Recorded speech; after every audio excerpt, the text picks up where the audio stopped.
People starting to ask the same question: who will benefit the most from this incident? Recently, a leak from Buckingham Palace has set the public abuzz. Prince Edward is said to have discovered that Sir Timothy Lawrence, husband of Princess Anne, was preparing to sign a massive sponsorship contract for the Royal Charity Fund without consulting him at all. What seemed like an internal matter has taken a darker turn with leaked details about a European conglomerate previously embroiled in financial scandals, casting a chill heavier than ever over palace atmosphere. No one speaks it aloud, but meetings are postponed, and the relationship between the two men, one a prince bearing the weight of honor, the other a former officer who swore loyalty, grows ever more strained. Amid velvet-draped walls and the dim glow of chandeliers, people begin to wonder what is the truth, and who is truly protecting the royal family.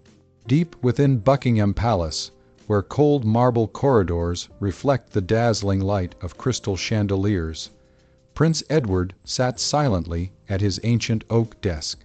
The late afternoon air hung heavy as if heralding an impending storm. He was reviewing the financial reports of the charity fund that he and his sister, Princess Anne, had overseen for years. This fund was not merely a source of pride for the royal family. It was a bridge bringing hope to millions of impoverished children worldwide. Edward, with his compassionate heart, yet ever vigilant nature, had devoted countless hours to ensuring every penny was spent wisely. Suddenly, the door opened without a knock. His private secretary, Mr. Harris, a middle-aged man with a stern face and sharp eyes, entered holding a crimson-sealed envelope. "Your Highness," Harris said, his voice low but laced with concern, "this news may not please you." Edward looked up, his brows furrowing. He took the envelope and tore the seal decisively. Inside was an official notice from Princess Anne's office. Sir Timothy Lawrence, her husband, would sign on her behalf a colossal sponsorship contract with a major conglomerate. The amount reached millions of pounds, enough to expand relief projects in Africa and Asia. Anne was abroad on duty, and the proxy was legal. But Edward felt as though a knife had been plunged into his heart. Why was I not informed?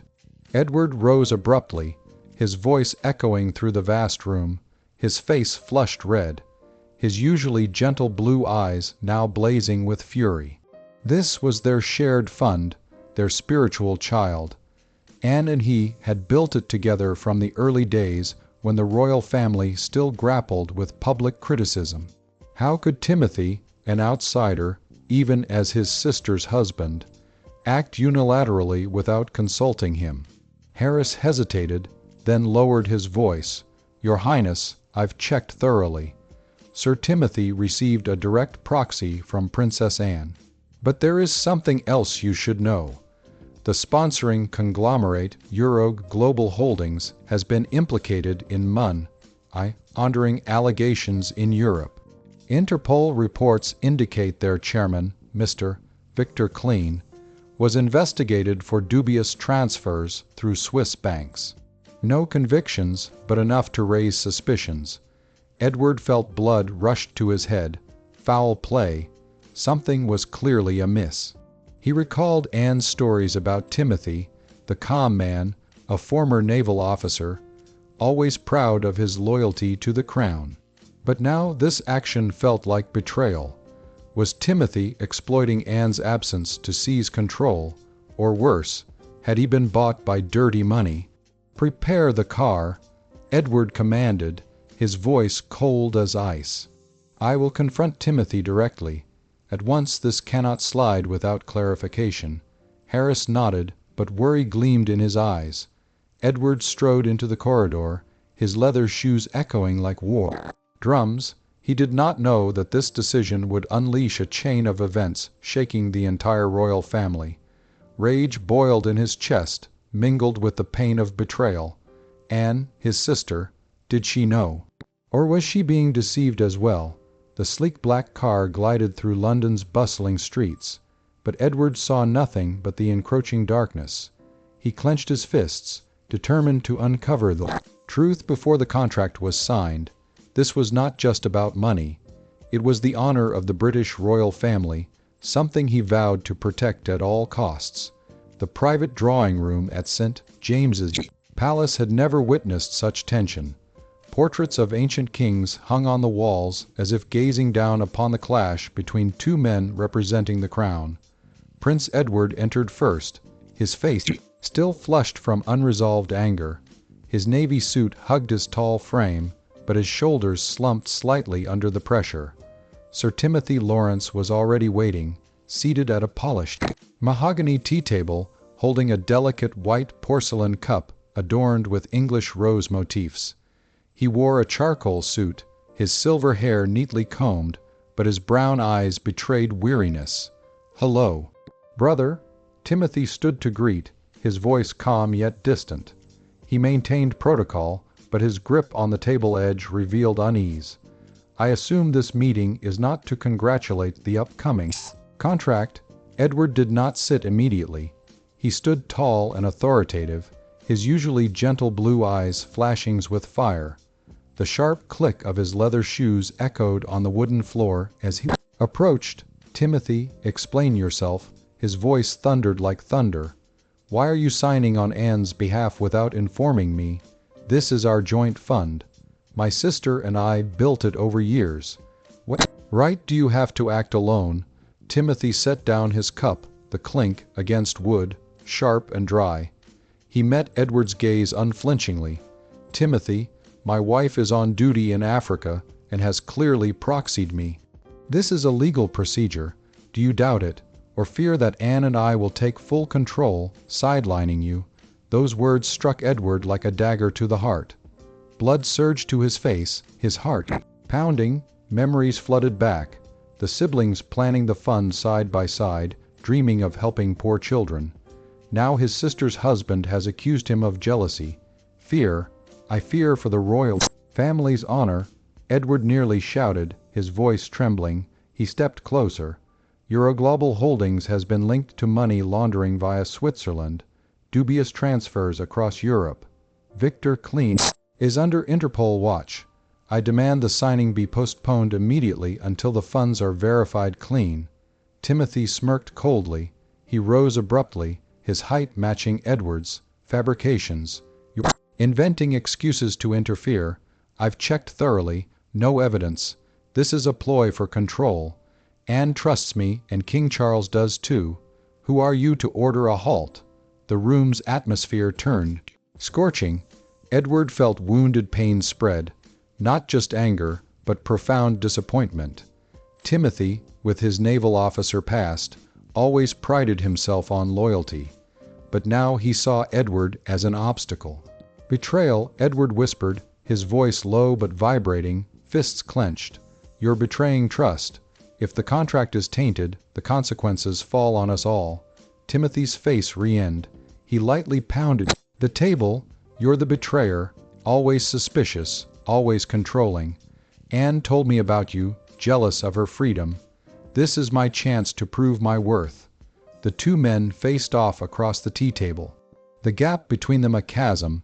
Edward wanted to explain, but rage swallowed his words. Timothy's hurt surged like a tide. They parted without farewell. Edward stepped into the corridor, cold wind tearing at his coat like claws. The door slammed behind Timothy, echoing like a gunshot. Each believed himself right, the other a traitor. Doubt had taken root. The storm was only beginning. Edward entered his car heart heavy. Action was needed before collapse. After the fiery encounter at St. James's, Prince Edward could no longer sleep peacefully. Buckingham Palace became a secret fortress where late nights he pored over files under the sole dim desk lamp. Unable to persuade Timothy, Edward launched a covert investigation alone, telling no one, not even his private secretary, Harris. He knew the risk's discovery could brand him as abusing power, damaging royal prestige. But the crown's honor outweighed everything. First, Edward contacted Reginald Forbes, the royal family's former financial advisor, retired but utterly loyal. They met in a small cafe by the Thames under London's grey sky. Drizzle fell lightly, the river's murmur like a warning whisper. Reginald, Edward whispered, his blue eyes gleaming with resolve. Investigate Euro Global Holdings for me. All records, transfers, partners, leave no trace. Reginald, with thick glasses and a weathered Dern face, nodded without hesitation. 3 days later, the initial report arrived in a discreet sealed envelope. Edward opened it in his private study, heart racing. Anomalies glared. Victor Klein's investments overlapped with shell companies in Cyprus. Signs of transfers tied to old Panama papers. As suspected, Edward muttered, hands trembling on the paper, but not enough for the council. He needed ironclad proof. Edward delved deeper.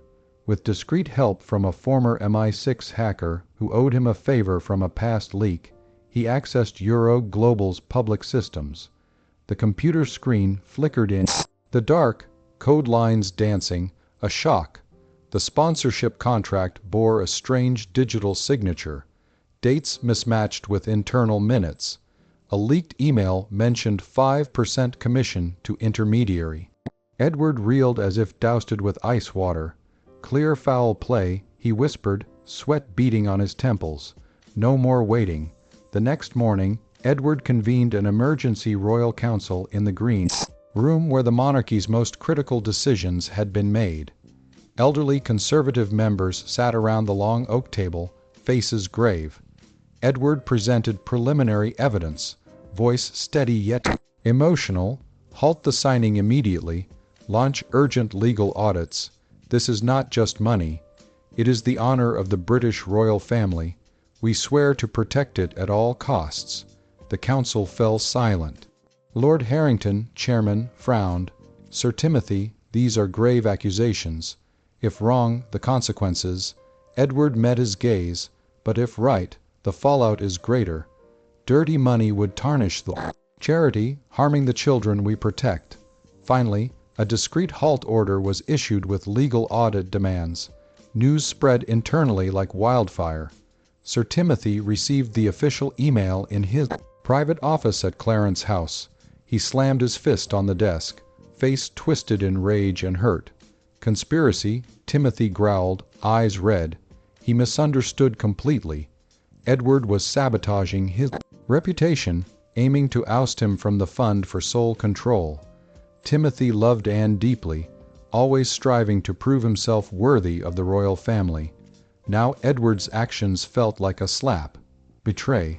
He whispered, voice trembling with emotion.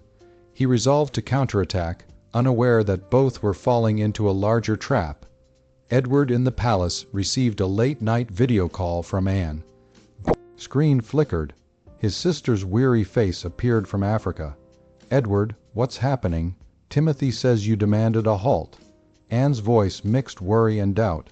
Edward explained in detail, but Anne hesitated. I trust Timothy completely. Perhaps you're overly suspicious. He checked thoroughly. Those words cut Edward like a knife. He ended the call, slumping in his chair, pain overwhelming. Anne, his sister, his sole ally, now doubted him. The shadow investigation pressed on relentlessly. Edward burned the midnight oil, tracing transfers, following leads. He uncovered more. An intermediary account received funds from unknown sources, then funneled them into reserves. Someone's playing both sides, Edward muttered, heart racing with excitement and anxiety. The climax neared. He could not stop. Even facing King Charles, even losing Anne's trust, he would reveal the truth for the royal family, the charity, and his conscience. Yet, Sir Timothy Lawrence was no easy prey. After the council's halt, he sat silently in his study at Clarence House. Fireplace flames dancing on his stern face. His hand clenched a brandy glass, the sharp liquor failing to soothe his boiling rage. Suspecting Edward's power ambitions, Timothy counterattacked. He opened his laptop, fingers flying across keys, drafting a lengthy report sent directly to King Charles Roman III at Balmoral. Your Majesty, he wrote, each line laced with emotion. Prince Edward has overstepped authority, leveling baseless accusations to sabotage the sponsorship. This threatens not only Princess Anne's and my reputation, but erodes internal crown trust. King Charles resting amid Scotland's pine forests received the report on his tablet. He frowned, weary eyes burdened by health woes. Family conflicts were his heaviest load, especially involving brother and brother-in-law. Timothy pressed on in the report. Permit an independent audit of all fund activities. I am clean and ready to prove it at any cost. His words firm, yet hiding deep hurt from misunderstanding. Across London, Edward intensified his shadow probe. He and Reginald Forbes worked tirelessly in a sealed Buckingham room. Under harsh fluorescent light, they spotted the first contradiction. A Euro global transfer recorded twice internally but to different accounts. Odd, Edward murmured, heart quickening with thrill and dread. He zoomed the financial chart on screen, pointing to the anomaly. Someone altered records. Meanwhile, Timothy received preliminary independent audit. It results in 2 days. The report was clean. No laundering funds legitimate. He exhaled in relief, but his eyes caught a detail. Internal fund logs showed digital tampering. Timestamps mismatched with minutes. Someone interfered. Timothy whispered, suspicion mounting. He called his legal advisor. Re-examine all system logs. I want to know who accessed both sides realized simultaneously. A third hand had been manipulated. Edward sent a handwritten note to Timothy via internal royal channels. Meet. Something's wrong bigger than us. But Timothy refused, heart wounded and wary. He tore the letter, scraps falling like autumn leaves. He's acting, Timothy thought, voice shaking with fury. He believed Edward staged chaos to solidify power. The web tightened when King Charles summoned both urgently. The meeting unfolded in the Oval Room, the site of Windsor fate shaping decisions. Edward entered first, face gaunt from sleeplessness, eyes red but resolute. Timothy followed, suit impeccable but steps heavy. King Charles presided, voice warm yet stern. Resolve this. The royal family cannot afford internal strife before the public. Edward presented evidence, duplicate transfer charts, leaked emails, edit traces, his voice emotional. This isn't aimed at you, Timothy, a third party. Timothy retorted sharply, you say that to cover your plot. Independent audit, it proves me right. He slid the report across, papers rustling, but both fell silent, staring at the same detail. The edit IP traced to an Eastern European server, neither Euroglobal nor Royal Internal. Not me, Edward said, voice softening, looking at Timothy with conciliatory eyes for the first time. Nor you, Timothy admitted, voice trembling with emotion. The gap narrowed if slightly. King Charles nodded. Continued jointly.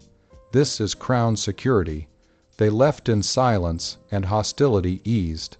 Suspicion lingered, but cooperation's seed was planted. Out there, the third party lurked. The true climax loomed. Edward and Timothy's parallel investigations, born of mutual distrust, converged on a single dark point. In Buckingham's basement sealed room, Edward sat before 3 monitors, cold blue light on his gaunt face. Reginald Forbes stood behind holding cold coffee.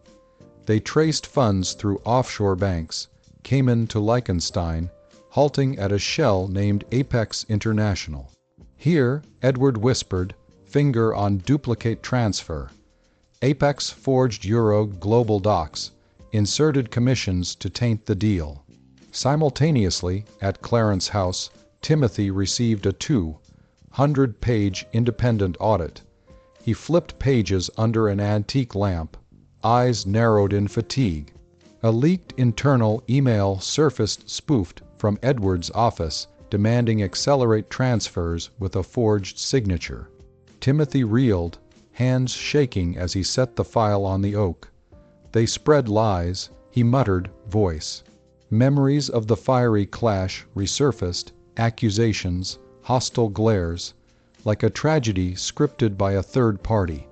Edward called Timothy on a secure internal line. 3 rings, then his voice no longer harsh. Meet now. Kensington Gardens' old spot. Timothy paused a second, then agreed unseen. London drizzle fell. The men stood 10 paces apart under an ancient oak. Edward in a long grey coat, collar high, hiding half his face. Timothy in a fedora, rain tracing the brim. Edward handed a small USB, all proof.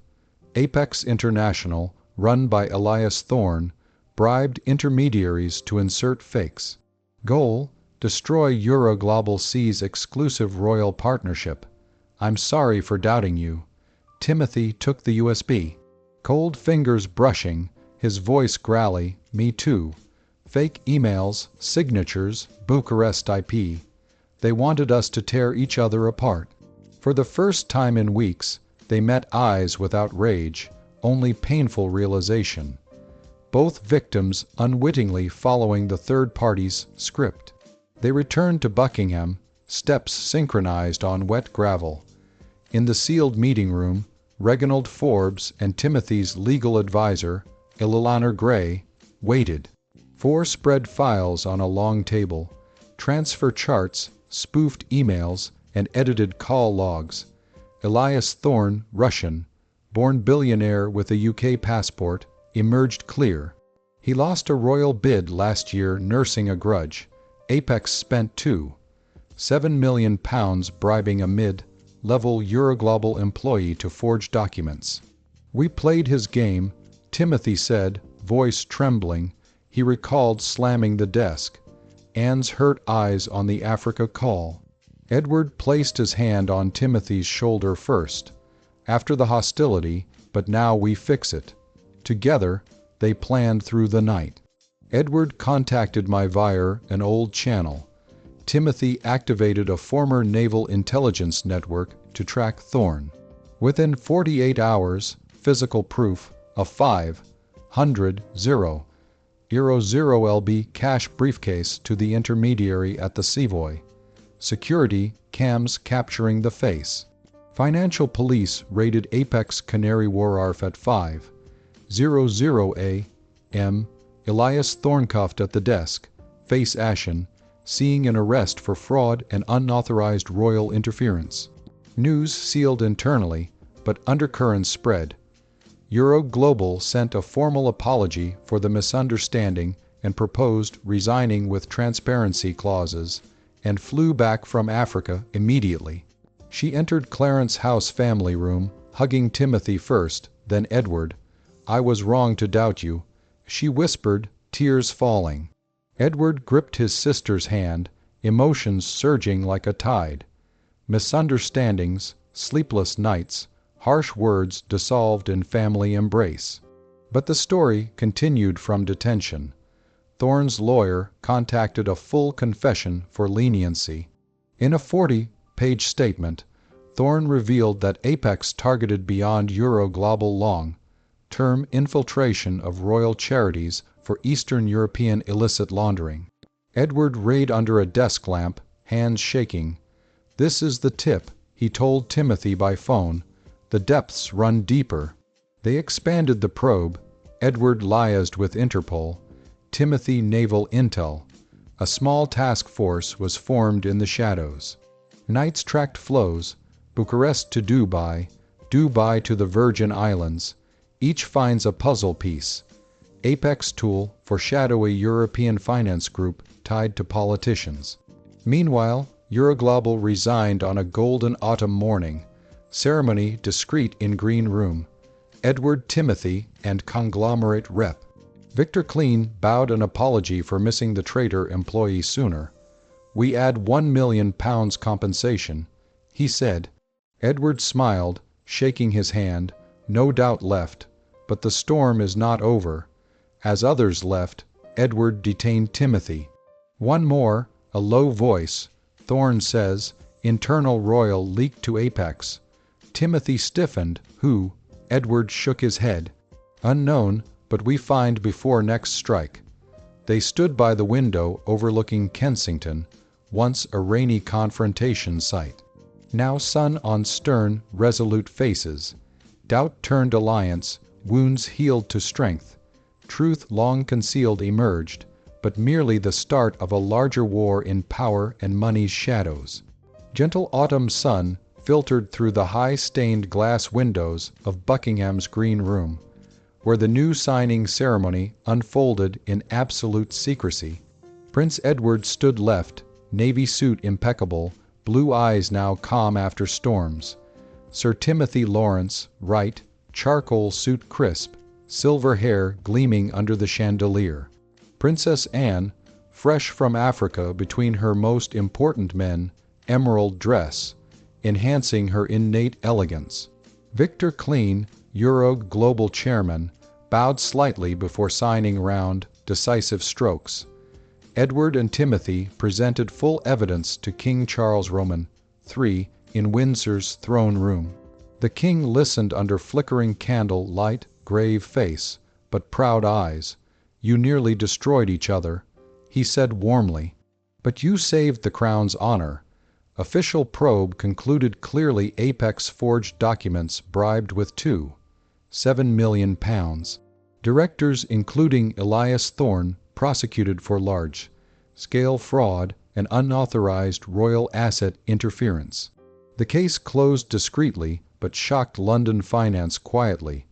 Apex stock plummeted, Thorne cuffed at preliminary hearing.